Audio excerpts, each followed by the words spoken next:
Hey there everybody, today is Saturday, the 14th day of October 2023. It's about 9:15 in the morning, and what I'm planning on doing here is doing a time warp as I walk through the Stephen F. Austin garden areas. There's got some different names to them, but I think a time warp would be cool going through this place. So if you're interested in that, stay tuned and let's keep going.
Alright, so this here is the end of the trail for this side of the road.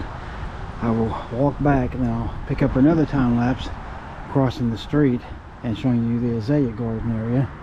But just to show you on this side where this comes out at, you can see that university having it out there, and there's some kind of a building there with the sun.